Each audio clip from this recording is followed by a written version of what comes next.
Let me hear from Mari-Lise. Mari-Lise, you're a researcher and facilitator who helps companies make sense of complex and changing world. Could you tell us what sparks your interest in systems innovation? Could tell us it on a personal level as well as a professional level.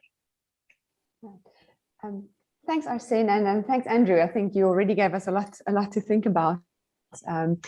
And you know, there's a question that I ask myself regularly, and it actually relates to something you said, Andrea, around what it means to be human. But this is the question. So I wonder, you know, how is a person in this time, in this place that we find ourselves? How am I?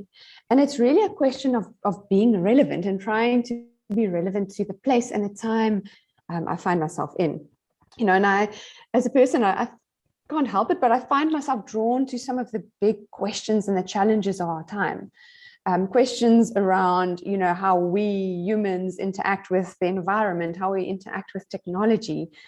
You know, my background's in the social sciences, so I often come from the social angle. You know, how do we interact with these things, with these other systems? You know, a lot of these things were mentioned. The water crisis, massive issue. You know, I think around lots of environmental ones, you know, whether it's biodiversity collapse or, you know, people speak about something like the insect apocalypse or bees disappearing, or you look at, you know, you try to solve one problem, you create 10 others. And, you know, in technology, you know, what does all of this tech innovation, the digital revolution, what does it mean for us as humans? Will the world be better off with all of these things?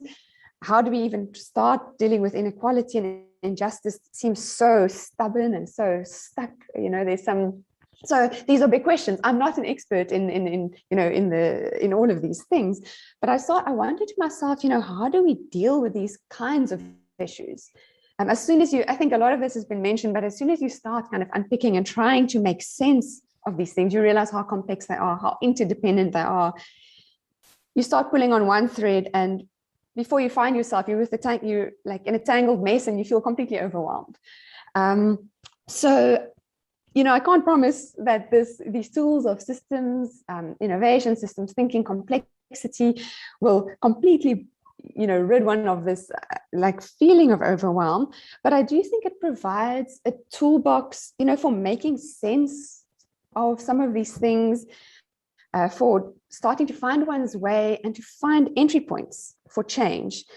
And then, you know, there's this promise of some of the systems work of catalytic or transformative change, which is really what we need with some of these things. You know, we don't need just incremental change. So you need to really find things that will make those big changes. Some people speak of acupuncture points, but kind of a picture that I quite like, and this is not my own picture, so it's actually from Alex Penn from the University of Surrey. You know, she speaks of systems Aikido versus systems karate. So saying, you know, sometimes we try to just use brute force to change things, you know, and it takes an immense amount of input and effort, and with little results.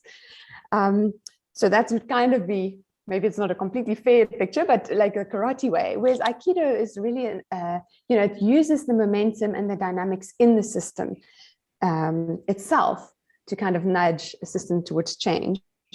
There's a TED talk where she explains more about this, but I find that idea, and that, you know, as a challenge in the kind of work that we do, quite compelling.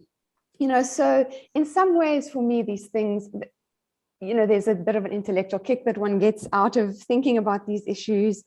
But I also really, well, I won't say joy, but I really believe that in the idea of collective intelligence, you know, and that these issues, you know, there's not one hero person who's going to solve it all. It's really the idea of how can we be smarter together?